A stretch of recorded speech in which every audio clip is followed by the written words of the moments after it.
Hola a todos. Hoy vamos a revisar el desarrollo del sistema genital. Y bueno, como introducción hay que recordar algunas cosas importantes. ¿De qué se compone el sistema genital? Primero que tenemos son las gónadas. En el caso masculino serán testículos y en el caso femenino serán ovarios. En segundo lugar, tenemos a nuestros conductos gonadales. Estos conductos gonadales en el hombre se refiere al epidídimo, al conducto deferente y al conducto eyaculador. En el caso de las mujeres se refiere a las tubas uterinas. En tercer lugar, tenemos estructuras asociadas con la transmisión del esperma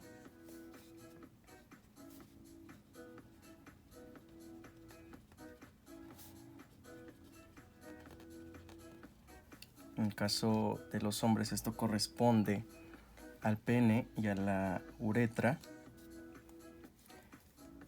y con la recepción de este.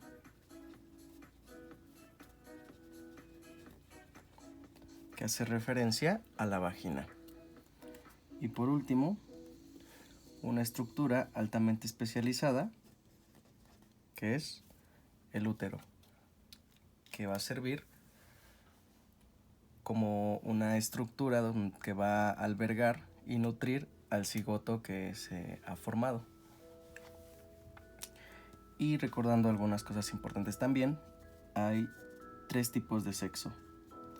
El sexo cromosómico, que se establece durante la fecundación, es el primero que se establece.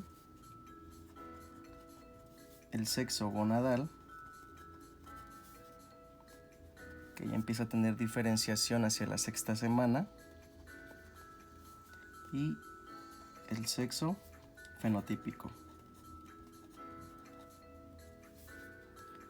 que se establece hacia la 7ª semana de gestación.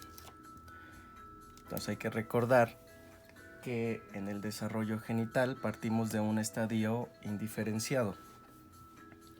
Ahora vamos a empezar con la formación de las gónadas. Para esto vamos a recordar una imagen que corresponde a un corte sagital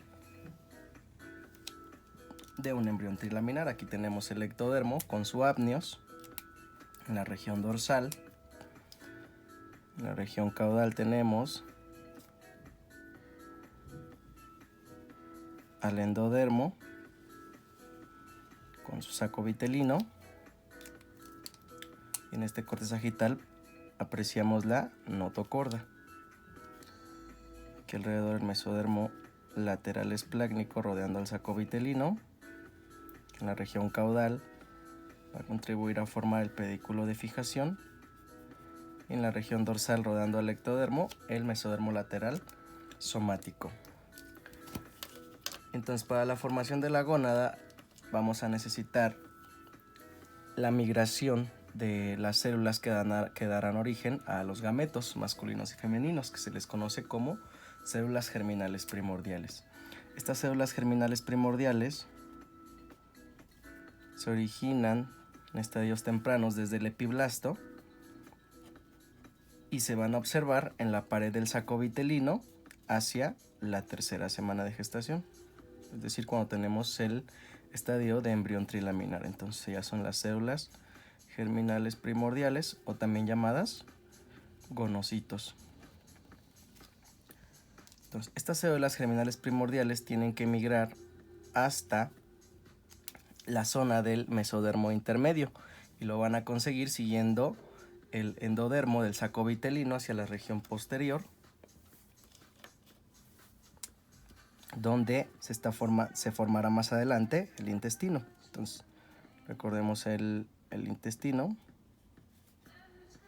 como tenemos un intestino anterior, un intestino medio y un intestino posterior, de los cuales el medio es el que sigue conectado por cierto tiempo al saco vitelino por el pedículo vitelino. Entonces tenemos estas células germinales primordiales que venían desde el saco vitelino y se dirigen en dirección posterior o caudal hacia este tubo digestivo.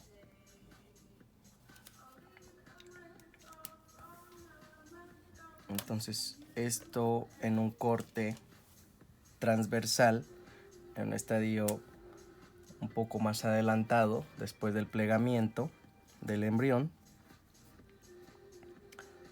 observamos el tubo digestivo cortado, es un corte transversal que viene a ser rodeado por esta doble capa de mesodermo esplácnico que me va a formar al peritoneo visceral, y hacia acá a los lados la cresta urogenital.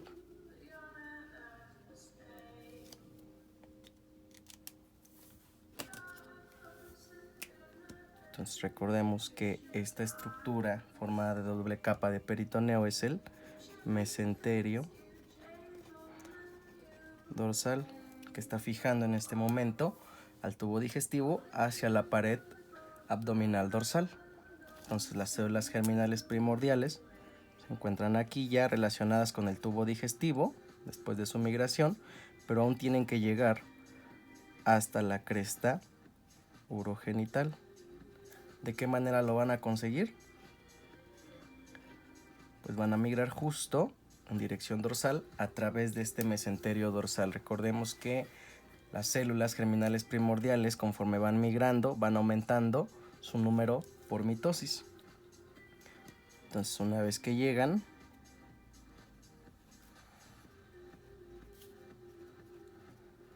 a la cresta urogenital, se empiezan a establecer en ella.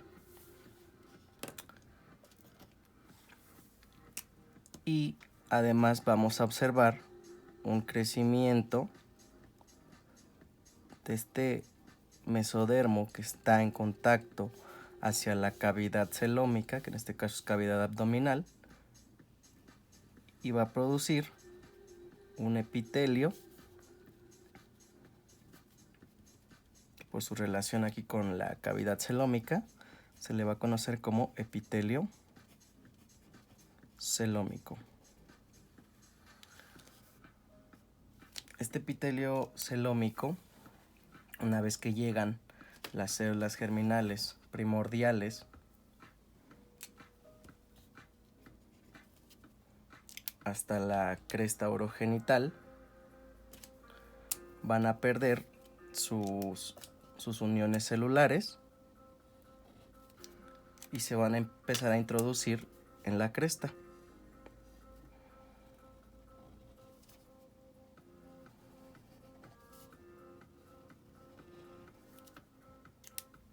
Pues como observaríamos esto, tenemos aquí nuestro epitelio celómico.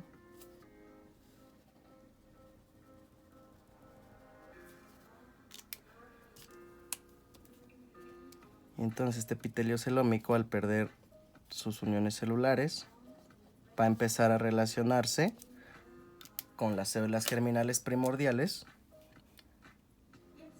hacia el interior de la cresta gonadal.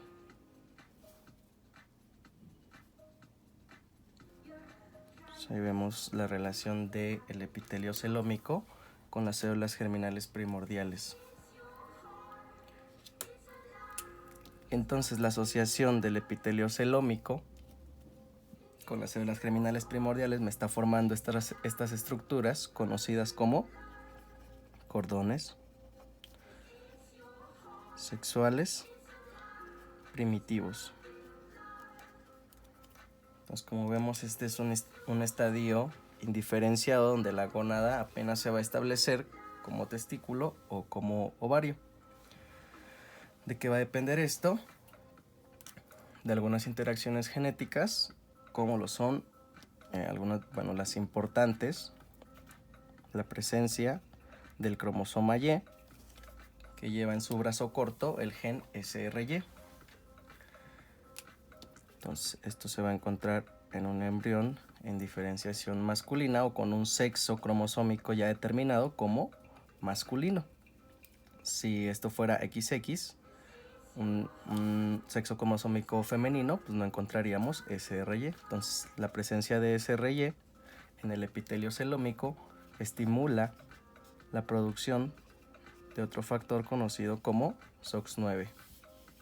Este SOX9 a su vez estimula la producción del factor de crecimiento de fibroblastos número 9, que hace una realimentación positiva y aumenta las concentraciones de SOX para de esta manera estimular al epitelio celómico a convertirse en células de Sertoli. Entonces, estas células de Sertoli posteriormente estimularán la diferenciación de las células del estroma de la cresta, que aquí vemos cómo cuando el epitelio celómico se empieza a relacionar con las células germinales primordiales, estas células del estroma de la cresta van a quedar fuera de estos cordones desde este estadio. Entonces las células de Sertoli se van a diferenciar desde el epitelio celómico y ellas van a estimular a las células del estroma de la cresta urogenital a convertirse en células de Leydig. Esta es la cascada de diferenciación masculina, pero si no hubiera la presencia del cromosoma Y, por lo tanto no tendríamos la presencia de SRY. Entonces se vería favorecida la cascada de diferenciación femenina, en la cual tenemos genes como WNT4 de la respondina 1 y otro gen muy importante que es DAX1. Entonces, en la ausencia de SRY, tanto WNT4 como DAX van a estimular a las concentraciones que haya de SOX9 y por lo tanto dar origen hacia una gónada femenina, pero en presencia de SRY, como les comento, SOX9 es un inhibidor de WNT4 y por lo tanto estimula la cascada de diferenciación masculina. Por lo tanto, vamos a tener dos posibilidades: una gónada que se va a diferenciar hacia ovario y una gónada que se va a diferenciar hacia testículo. Entonces, de este lado vamos a empezar a formar un ovario. Ponemos aquí como referencia siempre al intestino, su mesenterio dorsal y aquí las crestas gonadales.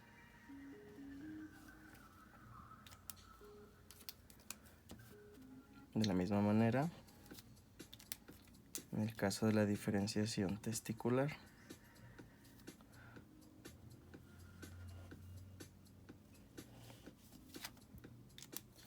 entonces, ¿qué es lo que sucede? En presencia del gen SRY, que también se le conoce como determinante testicular,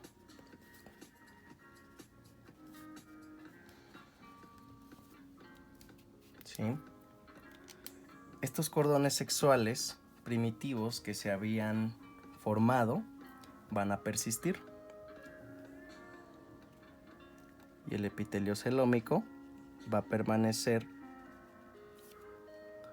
como un epitelio mucho más engrosado que en el caso de la diferenciación ovárica. Entonces vamos a tener aquí los cordones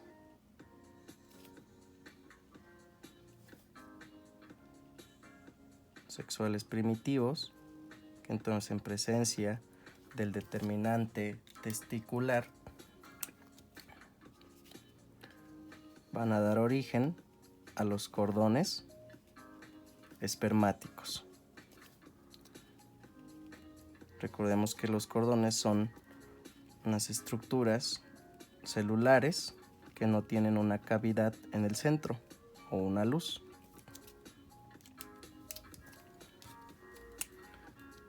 Entonces, en presencia de CRY se van a formar en una gónada que se va a diferenciar hacia testículo los cordones seminíferos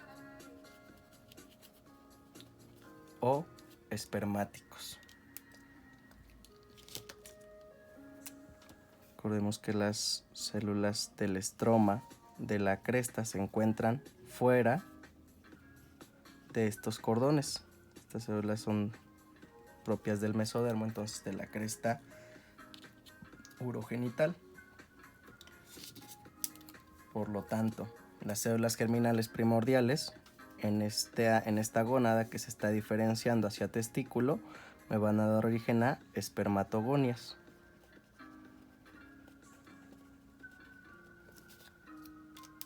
Las células del epitelio celómico me van a dar origen a células de Sertoli, y las células derivadas del estroma de la cresta me van a dar origen a células de Leydig.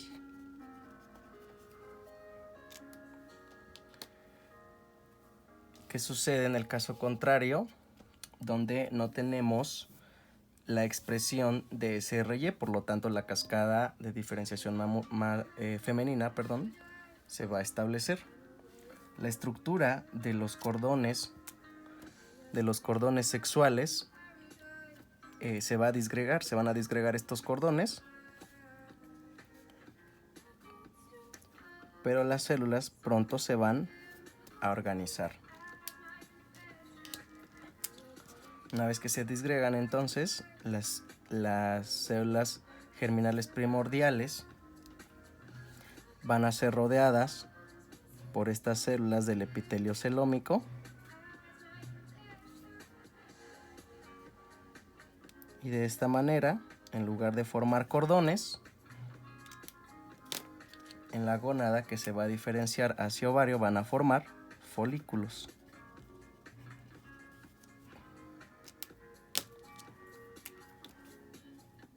Y las células del estroma de la cresta alrededor de estos folículos. Por lo tanto, las células germinales primordiales en esta gónada que se va a diferenciar hacia ovario va a dar origen a las ovogonias,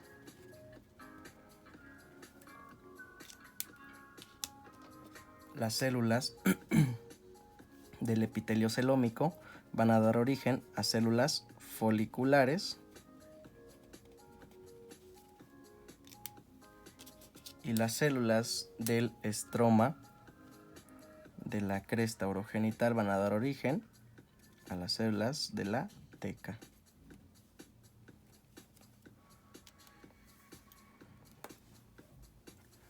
Entonces tenemos tres linajes principales en las gónadas. Un linaje derivado de las células germinales primordiales, que en el caso del testículo da origen a espermatogonias, y en el caso de ovario a las ovogonias. Un linaje derivado del epitelio celómico, que en el caso del testículo dará origen a las células de Sertoli, y en el caso del ovario a las células foliculares. Y por último, un linaje derivado del estroma de la cresta urogenital, que en el testículo dará origen a las células de Leydig, también llamadas intersticiales, se encuentran fuera de los cordones, recuerden, y en el caso del ovario dará origen a las células de la teca. Entonces, el epitelio celómico, en el caso del ovario, no va a engrosarse, entonces dará origen solo a una capa muy delgada de células. En el testículo, donde sí persiste como una capa engrosada, dará origen a la túnica albugínea. Túnica albugínea. Bien. Entonces, seguimos en el desarrollo.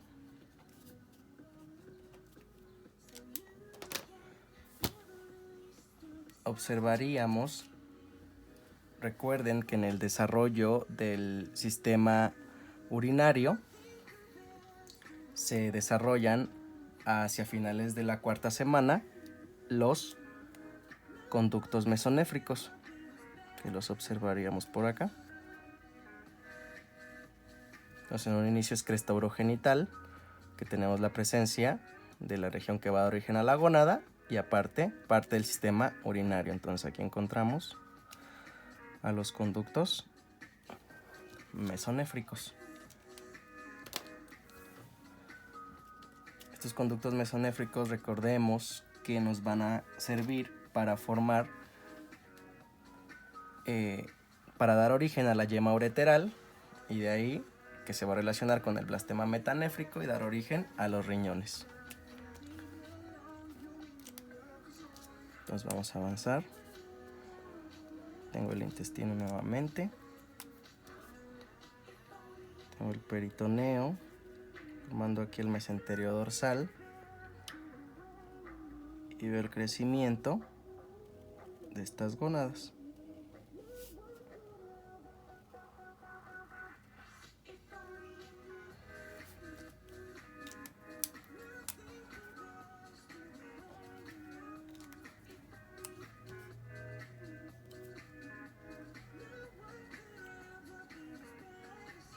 Entonces, en ambos casos veo el crecimiento de las gónadas hacia la región medial, y en la región lateral voy a tener al sistema de conductos urinarios. Pues aquí están formándose los folículos. Recuerden que esto va a ser ovario, rodeados por las células foliculares, que en un inicio son aplanadas y me dan origen a folículos primordiales, que posteriormente cambian su morfología, esas células foliculares, para dar origen a folículos primarios, donde cambian su morfología de aplanada a cúbica. Aquí observo entonces los cordones espermáticos o seminíferos, rodeados por el epitelio celómico.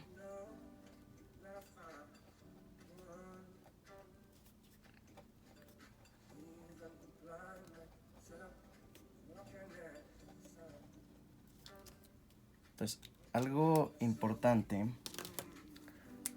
que entonces yo tengo hacia esta región mis conductos mesonéfricos en ambas gónadas en diferenciación, y hacia la séptima semana, entre los días 44 y 48 del desarrollo, se van a formar ventral a estos conductos mesonéfricos los conductos paramesonéfricos, de igual manera en ambas gónadas. Entonces tengo en la región dorsal los conductos mesonéfricos, también llamados de Wolff, y hacia la región ventral los conductos paramesonéfricos, también llamados de Müller. Ahora, si recordamos algunos aspectos de los conductos mesonéfricos, recordemos que formaban, o que se formaban desde aquí, un sistema de túbulos mesonéfricos que daban origen a los primeros glomérulos funcionales en el embrión. Entonces, estos túbulos, que se van a relacionar con las gónadas, desde estos conductos yo estoy viendo la formación entonces de los túbulos mesonéfricos. Entonces, ya teniendo la gónada en formación, puedo dar origen o puedo dar paso a la formación de los conductos. Desde estos cordones espermáticos se van a formar estos conductillos rectos, que va a ser el primer lugar hacia donde van a drenar los cordones sexuales o espermáticos, que en la adolescencia se van a cavitar o van a formar una cavidad central, dando origen a conductos seminíferos. Entonces, este contenido va a ir a drenar primero a los conductillos rectos. Posteriormente,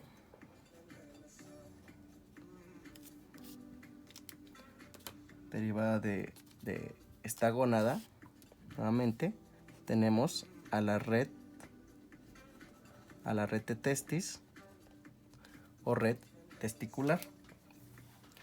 Entonces, tengo conductos seminíferos o túbulos seminíferos que van a ir a drenar a los conductillos rectos. Estos conductillos rectos van a converger para formar la red testicular o red de testis, y hasta esta red testicular van a crecer y llegar estos túbulos mesonéfricos, que me van a dar origen a los conductillos eferentes. Entonces, los conductillos eferentes son derivados de los túbulos mesonéfricos. Entonces, estos conductillos eferentes me van a establecer una comunicación de la gónada con el conducto mesonéfrico. En el caso del ovario, también vamos a tener la formación de una pequeña red ovárica o red de ovari, pero que va a ser realmente vestigial. Recordemos que los conductos mesonéfricos o de Wolff en las mujeres van a degenerar y van a persistir los conductos paramesonéfricos o de Müller.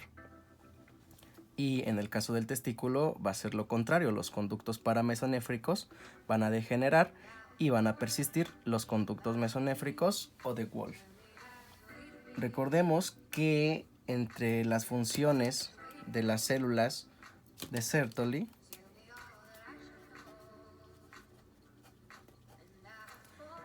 se encuentra la producción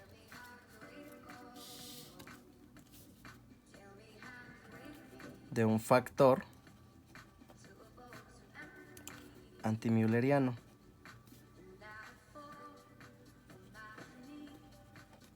que va a actuar sobre el tejido circundante al conducto paramesonéfrico y va a provocar que degeneren estos conductos paramesonéfricos en el embrión que se está diferenciando en masculino.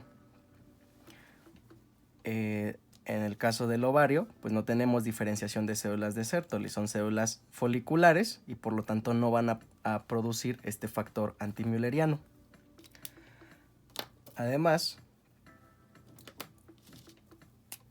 las células de Leydig, aquí en el testículo, hacia la 8ª semana de gestación, van a empezar a producir testosterona.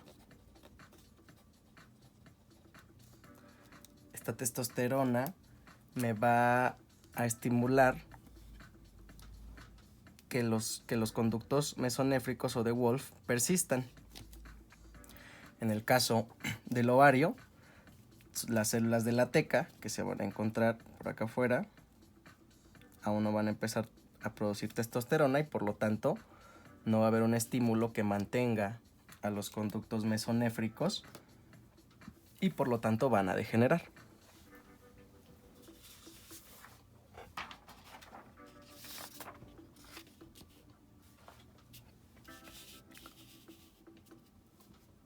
Entonces, en un estadio un poco más avanzado, Vamos a poner nuevamente aquí nuestro intestino.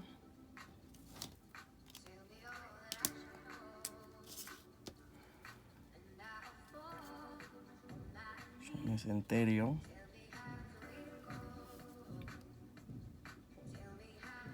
En el caso del ovario,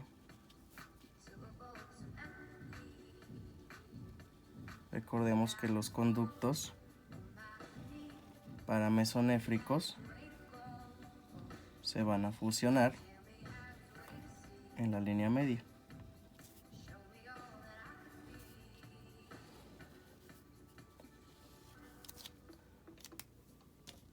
Por lo tanto, yo aquí observo mi gónada nuevamente, sus folículos,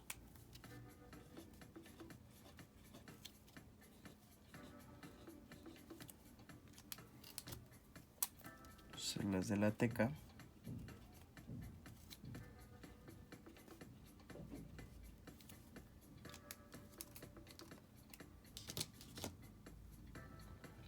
y yo voy a observar en esta región a los conductos mesonéfricos en regresión o degenerando. Por lo tanto, también lo va a hacer esta red que habían formado, más bien va a quedar como un vestigio esta pequeña red ovárica, y aproximándose hacia la línea media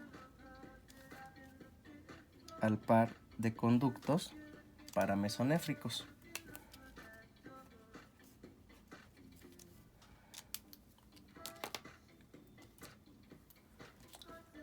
Y en el caso del testículo, bueno, para ubicarnos, recordemos que aquí tendríamos a la aorta dorsal. Recordemos que es un corte transversal, y aquí en la región dorsal al tubo neural cortado. Entonces, si vemos este estadio también un poco más desarrollado, pero en el testículo, vamos a observar algunas diferencias. Tenemos nuevamente aquí el tubo digestivo,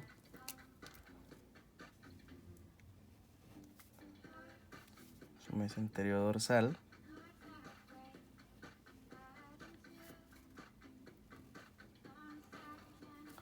y a los testículos formándose hacia la región ventral.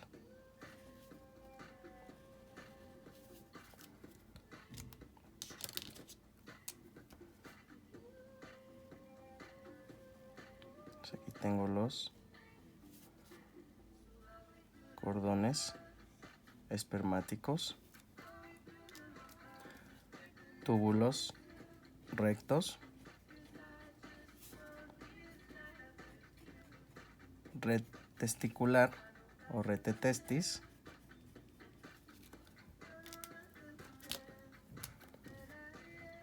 aquí las espermatogonias,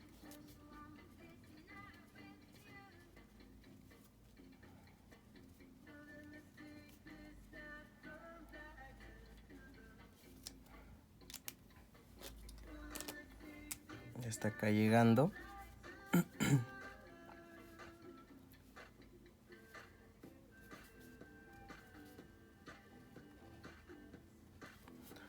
Mis conductillos eferentes derivados de los túbulos mesonéfricos que conectan hacia el conducto mesonéfrico.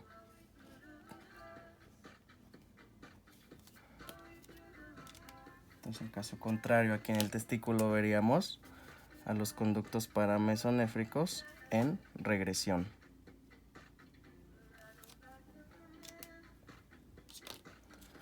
De la misma manera, acá tenemos a la aorta dorsal y al tubo neural hacia acá.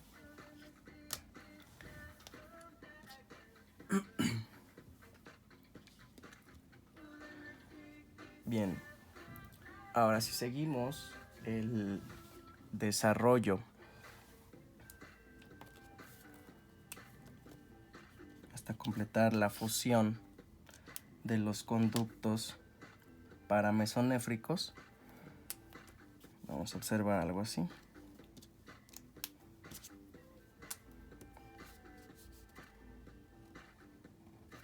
Tubo digestivo nuevamente. Mesenterio dorsal. Al ovario formándose acá.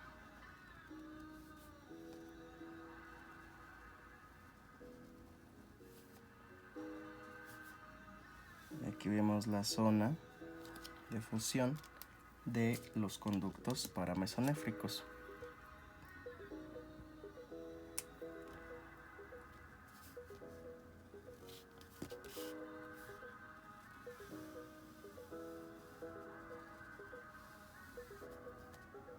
Hacia acá la cavidad abdominal. Tenemos entonces aquí a nuestros conductos paramesonéfricos fusionándose.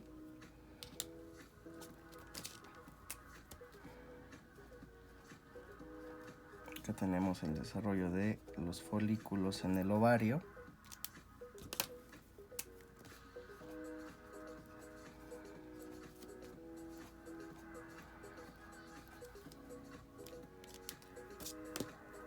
Y veríamos cómo esta cavidad celómica, por la fusión de los conductos paramesonéfricos, nos queda en una cavidad dorsal hacia donde vamos a encontrar el intestino y los ovarios propiamente, y hacia una región ventral donde vamos a encontrar aquí el seno urogenital.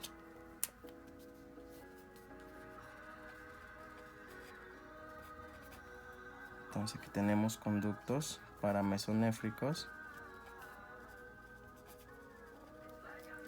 fusionándose. Aquí el ovario, tubo digestivo.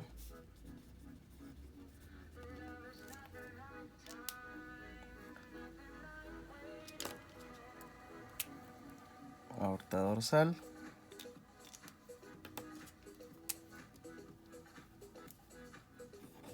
Tubo neural.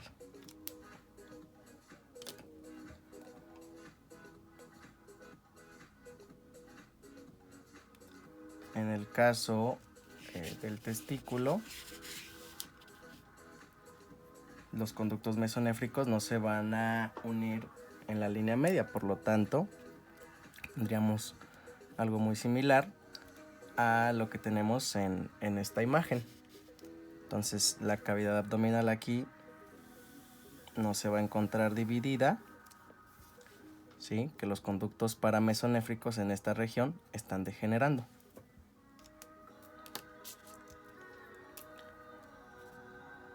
Perdón, un error. Los conductos paramesonéfricos los había puesto con color rosado para diferenciar de los mesonéfricos. Los mesonéfricos entonces en esta región están degenerando.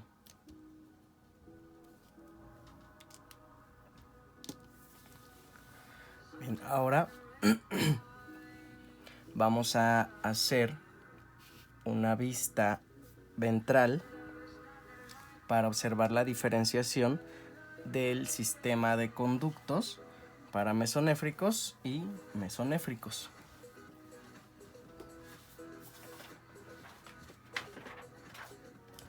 Vamos a terminar de darle nombre a todo. Entonces son conductos mesonéfricos en regresión. Esta cavidad peritoneal. De la misma manera aquí tenemos conductos mesonéfricos. Aquí los conductos paramesonéfricos en regresión. Esta que es la cavidad peritoneal. Y de la misma manera, recuerden, túbulos rectos, rete testis y derivados de los túbulos mesonéfricos, los conductillos eferentes. Ahora sí vamos a hacer una vista ventral del sistema de conductos.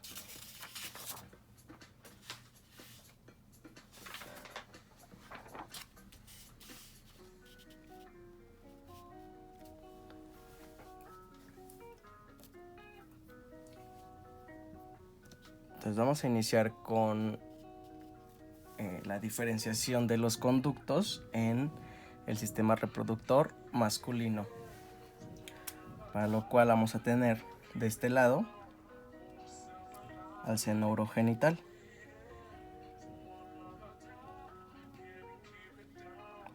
Recordemos que el seno urogenital, la llegada de estos conductos mesonéfricos lo iba a dividir en una región cefálica conocida como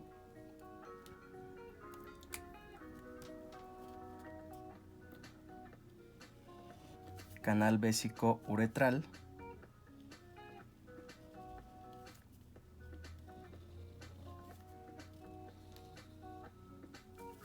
y una región caudal conocida como seno urogenital definitivo. Entonces hasta acá recordemos que están llegando también, que de aquí está partiendo la yema ureteral, de la cual hacia esa región cefálica se está desarrollando el riñón.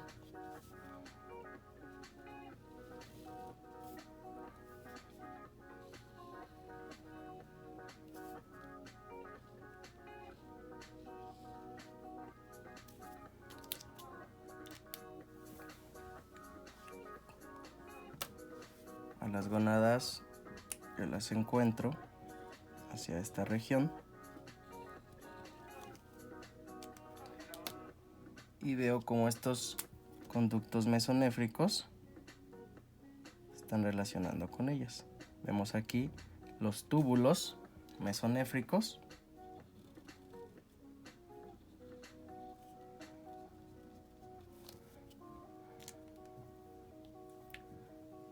y a mis conductos mesonéfricos. Entonces, conducto mesonéfrico. Este es el uréter, que ya está creciendo en la región cefálica. Tenemos aquí el riñón, o el metanefros, más bien se está desarrollando. Tenemos aquí a los túbulos mesonéfricos, estableciendo comunicación entre la gónada, aquí se está diferenciando un testículo. Entonces los túbulos son la comunicación entre el testículo y el conducto mesonéfrico. Entonces, como el testículo se está desarrollando solamente en la región medial del abdomen, hacia la región cefálica está suspendido por un ligamento suspensorio craneal y hacia la región caudal por un ligamento suspensorio caudal. Ahorita vamos a poner cómo se dirige hasta la región de las tumefacciones genitales. Y además yo observaría a los conductos paramesonéfricos.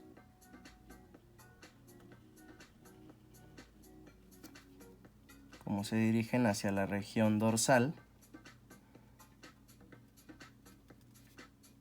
de este seno urogenital que está dando origen aquí a la vejiga y a la uretra. Entonces tengo aquí conductos paramesonéfricos.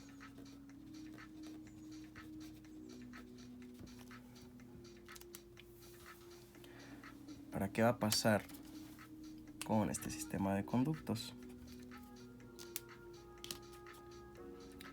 Entonces, recordemos que la vejiga se va a ensanchar y va a crecer.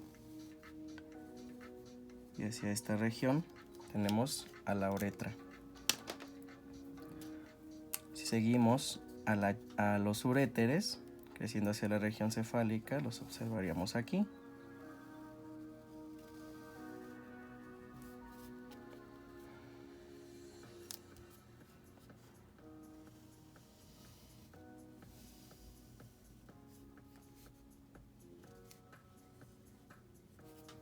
Vamos a ir a los uréteres.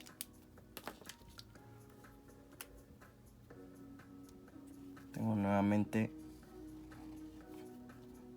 los testículos.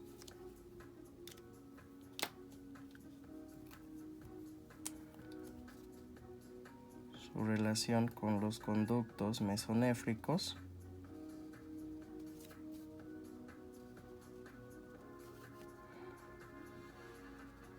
Ve cómo están llegando hacia esta región que está formando la uretra.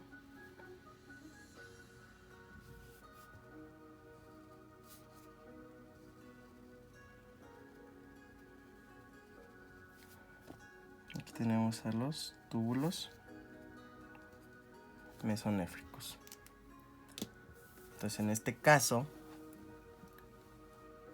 tenemos ya una regresión de los conductos paramesonéfricos. Entonces veo mis conductos mesonéfricos relacionándose con la gónada, cómo están pasando dorsalmente a los uréteres y llegan hasta esta región del seno urogenital, donde se está formando una región de la uretra. Entonces aquí los conductos paramesonéfricos, recordemos, en el sistema reproductor masculino van a degenerar, pero van a dejar además unos vestigios, que en el caso de la región cefálica, estos vestigios se les va a conocer como apéndice testicular. Y hacia la región caudal, ya está aquí, en la región donde desembocan los conductos mesonéfricos, van a dejar este vestigio que se le va a conocer como el utrículo prostático o el pequeño útero masculino. Entonces hay que recordar que además estos testículos tienen que descender.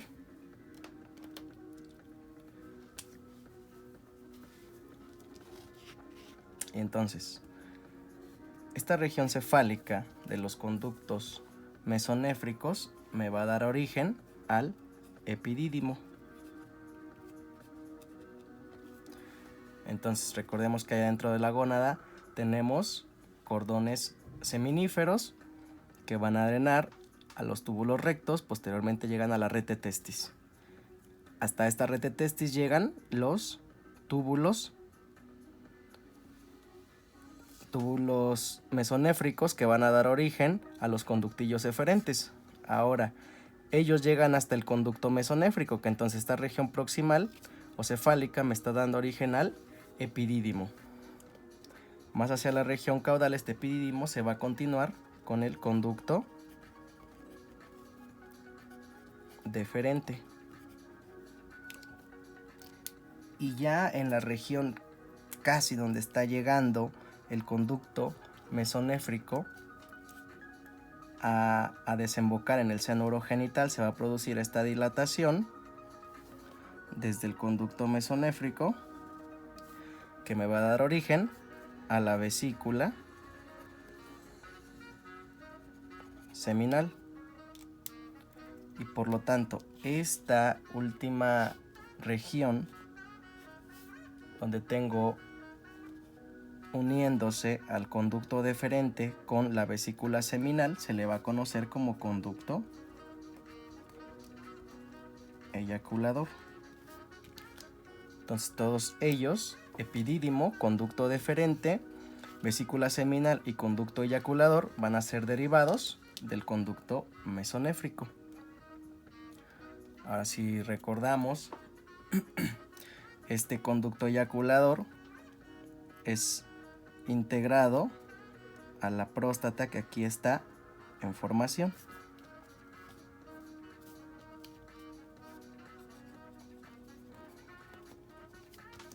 Entonces la próstata, conforme empieza a crecer, va a integrar dentro de ella a los conductos eyaculadores que van a venir a drenar entonces en esta región de uretra, conocida como uretra prostática. Entonces tenemos aquí la desembocadura de los dos conductos eyaculadores y al centro tengo el vestigio que nos dejaron los conductos paramesonéfricos, que es el utrículo prostático. Entonces esto no termina aquí. Recordemos que el testículo entonces tiene que descender hasta la bolsa escrotal que se está formando por las tumefacciones genitales. Pues como veríamos este descenso.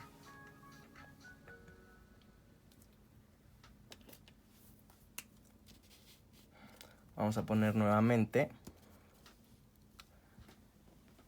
a nuestro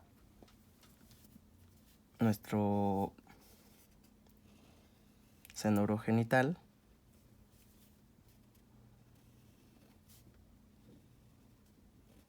Tenemos entonces vejiga, uretra.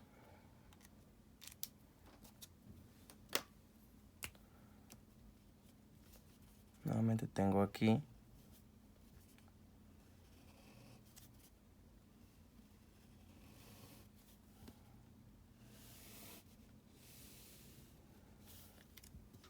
a los uréteres.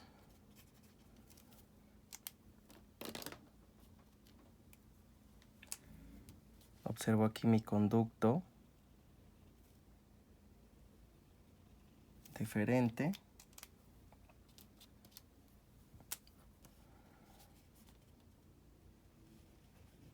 Acá tengo la vesícula seminal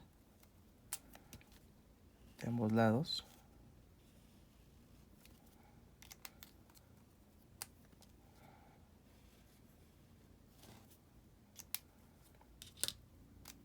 Entonces veo como aquí pasan dorsales a los uréteres, pero como ese testículo va a descender, ahora lo cruzan aquí por su cara ventral.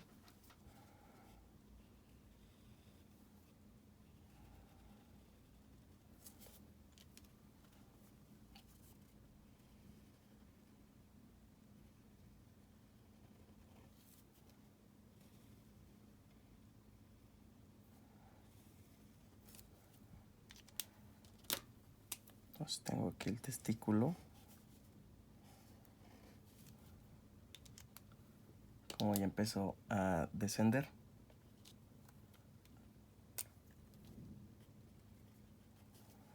Comunicado siempre por los conductillos eferentes hacia el epidídimo.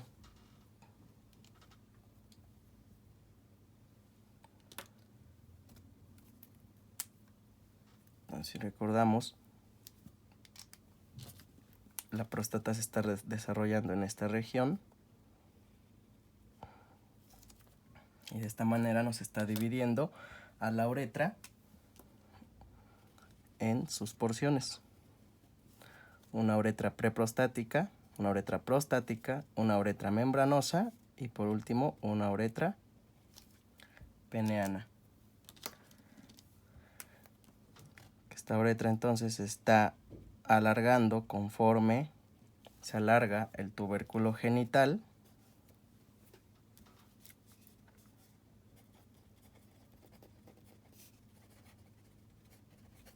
que aquí está dando origen al pene.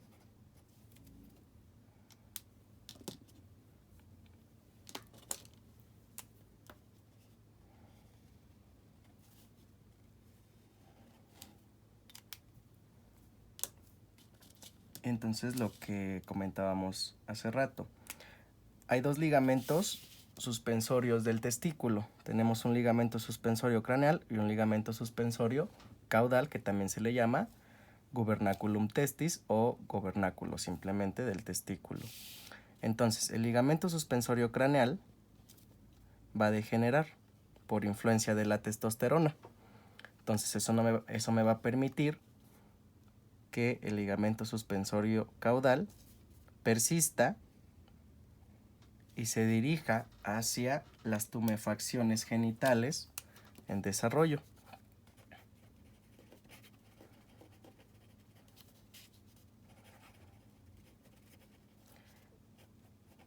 Que aquí se van a desarrollar como las bolsas, o la bolsa más bien, escrotal. Entonces, los testículos van a descender gracias a que degenera este ligamento suspensorio craneal por influencia de la testosterona. Entonces, al agrandarse la cavidad abdominal, van a tener una primera fase de descenso. La siguiente fase, cuando vaya descendiendo propiamente por la cavidad abdominal, se le va a conocer como descenso transabdominal, y posteriormente va a atravesar el canal inguinal. Entonces esa fase se le va a conocer como fase transinguinal y va a estar favorecida entonces por el ligamento suspensorio caudal, también llamado gubernaculum testis. Entonces, de esa manera va a atravesar el canal inguinal hacia las tumefacciones genitales, que en este caso están formando la bolsa escrotal. Y para tener el último componente de los genitales externos, recordemos que aquí los pliegues genitales van a cerrar el piso de la uretra por debajo del pene o en su cara ventral. Entonces ellos van a formar el piso de la uretra esponjosa o peniana. Entonces, de esta manera, tengo entonces aquí el testículo, tengo aquí esta porción del más cefálica de mi conducto mesonéfrico que está dando origen al epidídimo, una porción alargada que es el conducto deferente, que vemos cómo se está relacionando en su trayecto con el uréter, ¿sí? Tenemos en la región más caudal de este conducto mesonéfrico la vesícula seminal,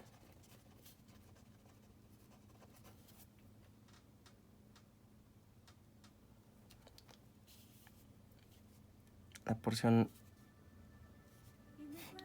última que tenemos el conducto eyaculador, tenemos aquí a la próstata,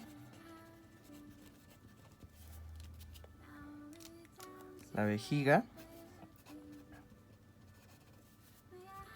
y las porciones de uretra preprostática, prostática, membranosa y esponjosa o peneana.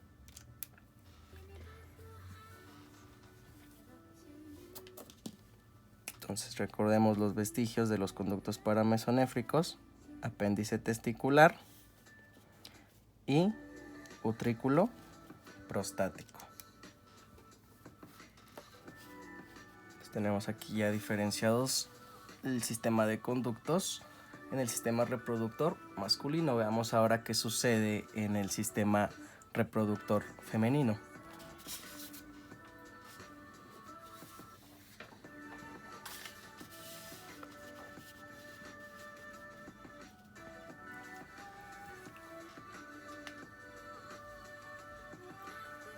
Bien, el sistema reproductor femenino vamos a iniciar con algo similar. Vamos a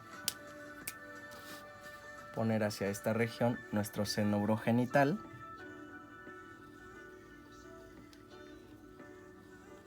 ¿Sí? La vejiga, la uretra. Vamos a poner de igual manera a los uréteres, desembocando ahí en la región de la vejiga.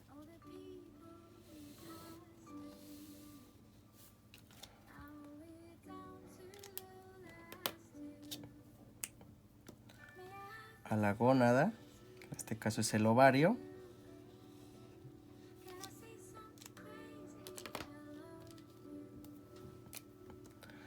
A los conductos mesonéfricos, que aquí se están relacionando aún con el ovario.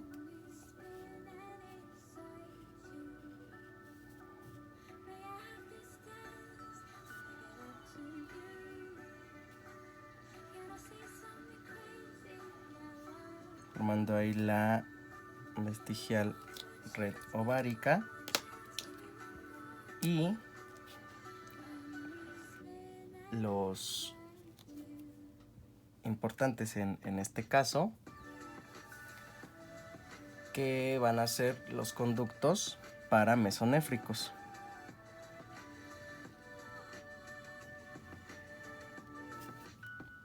Se observa aquí los conductos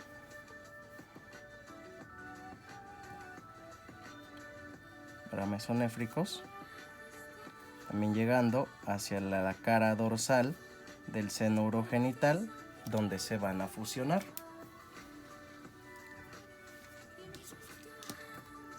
Entonces tengo aquí nuevamente uréter, conducto paramesonéfrico,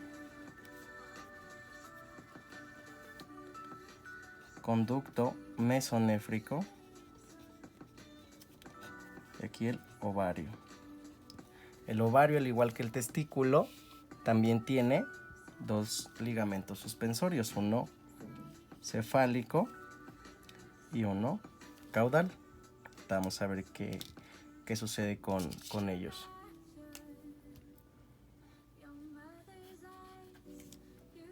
Entonces, ¿qué va a suceder con estos conductos paramesonéfricos?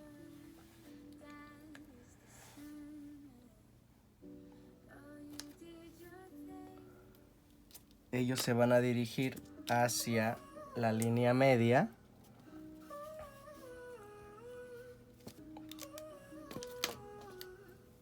los ovarios, vamos a ponerlos nuevamente.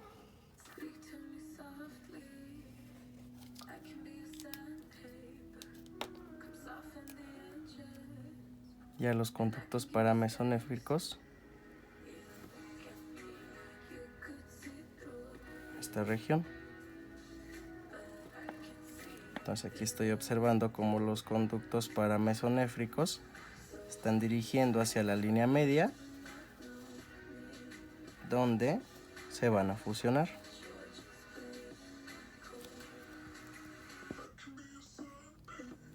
Entonces veo cómo estos conductos paramesonéfricos le podemos estudiar tres porciones. Una porción cefálica, que va a dar origen a la tuba uterina. Una porción transversa,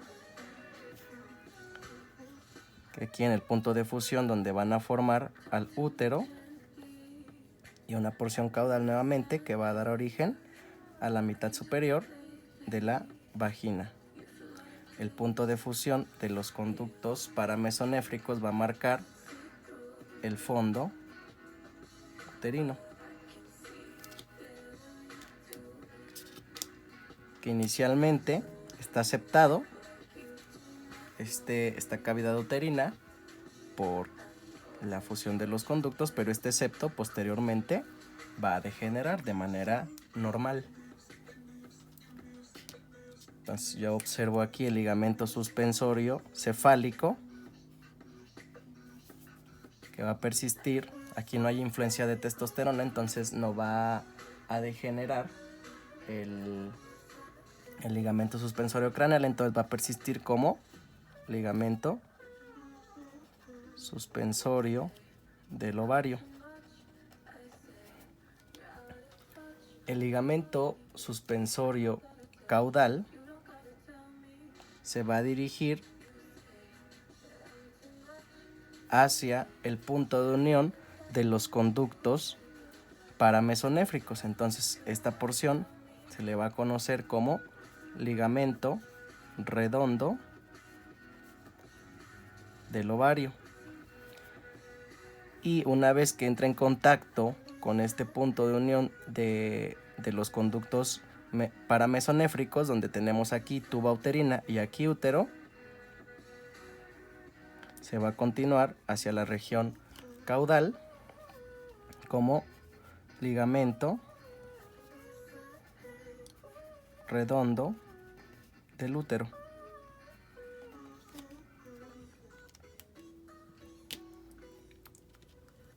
Entonces, recordando los túbulos paramesonéfricos, entonces van a formar tuba uterina, útero y mitad superior de la vagina. Si pusiéramos a los conductos mesonéfricos que aquí ya están degenerando, los observaríamos acá.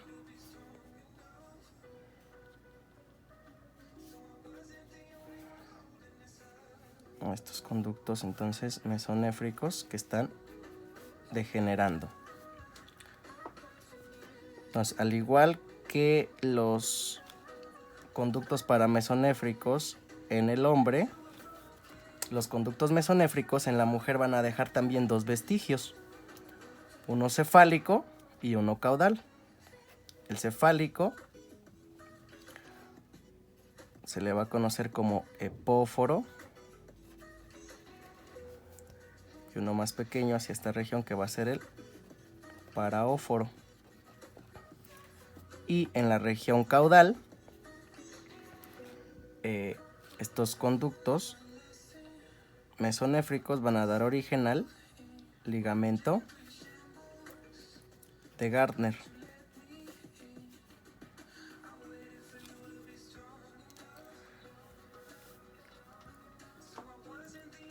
Entonces, conductos mesonéfricos en la mujer van a degenerar, excepto en región cefálica y en región caudal. Región cefálica van a dejar estos vestigios conocidos como epóforo y paraóforo, y en la región caudal van a dejar como vestigio a los ligamentos de Gardner. Entonces aquí van a persistir solamente los paramesonéfricos, que su porción cefálica me va a dar tuba uterina, se van a fusionar dándome origen al útero y además a la mitad superior de la vagina.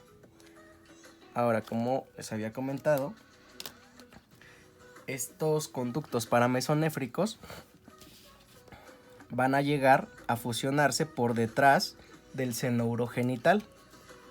Entonces vamos a poner aquí al seno urogenital cortado. Y entonces, cuando llegan y entran en contacto con el seno urogenital, van a estimular que esa región donde están estableciendo contacto se engrose para dar origen a una placa, derivada también del seno urogenital, que se le va a conocer como placa útero vaginal o placa o tubérculo también de Müller. Entonces vamos a observar esto en una vista lateral. Entonces, en una vista lateral voy a observar aquí a la vejiga y hacia acá la uretra.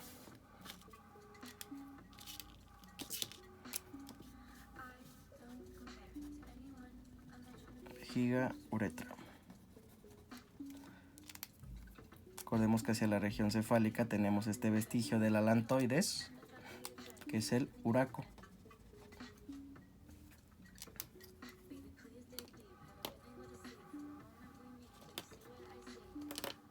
Entonces la placa uterovaginal la observaríamos en esta región. teniendo continuidad con el sistema de conductos paramesonéfricos, que aquí está formando útero y aquí está formando mitad superior de la vagina. Por lo tanto, de esta placa útero-vaginal derivada del seno urogenital va a derivar la mitad inferior de la vagina, que entonces aquí se va a tener que dirigir hacia la región caudal.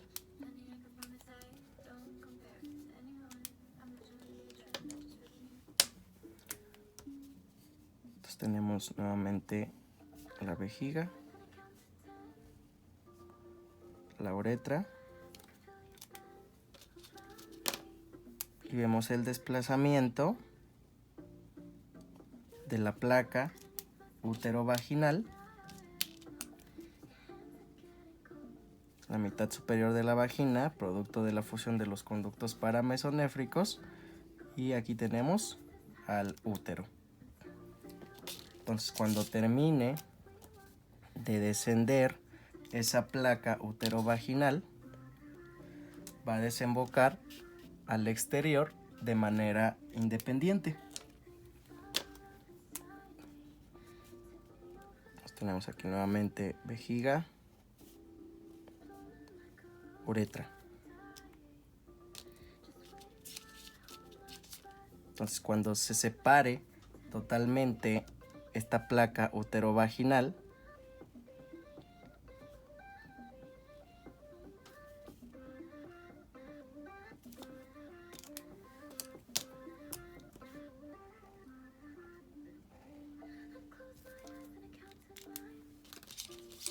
vamos a ver entonces que aquí tenemos al útero. Tenemos aquí a la mitad superior de la vagina. Derivado de esta placa uterovaginal, entonces la mitad inferior. Y que además hacia esta región donde va a desembocar va a formar al vestíbulo vaginal, a donde se va a abrir también o va a desembocar la uretra. Si recordamos un poco el desarrollo del seno urogenital, recuerden que desde este vestíbulo se van a formar unas glándulas, que van a ser las glándulas vestibulares mayores o de Bartholin,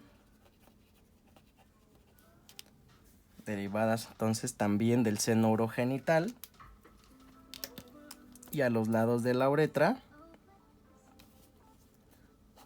las glándulas parauretrales.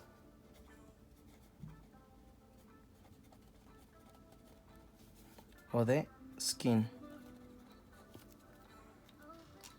Recordemos que las glándulas vestibulares mayores se van a formar entonces en el vestíbulo y las parauretrales a los lados de la uretra o de Skin. Entonces observamos aquí cómo al desprenderse o separarse del seno urogenital, la placa uterovaginal trae consigo también una porción epitelial endodérmica. Entonces, como vemos, tenemos útero, mitad superior de vagina, mitad inferior de vagina, y vemos cómo hacia el exterior sigue cerrada por esta membrana, que tiene un componente externo de endodermo del seno urogenital y tiene un componente interno derivado de del propio engrosamiento de la placa uterovaginal. Esto usualmente no va a degenerar por completo y va a persistir como el himen.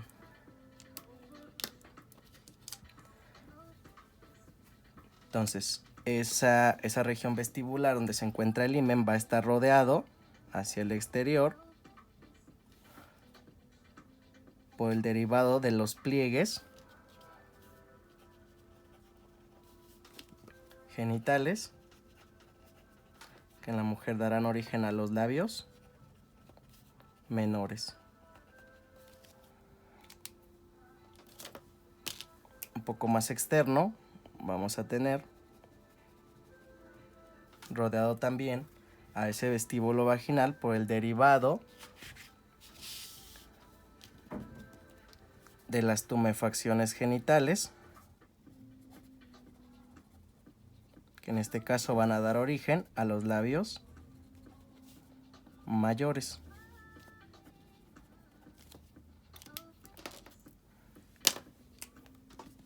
Y acá en la región un poco más cefálica, al tubérculo genital, que en este caso no tiene un alargamiento tan pronunciado y que va a formar al clítoris.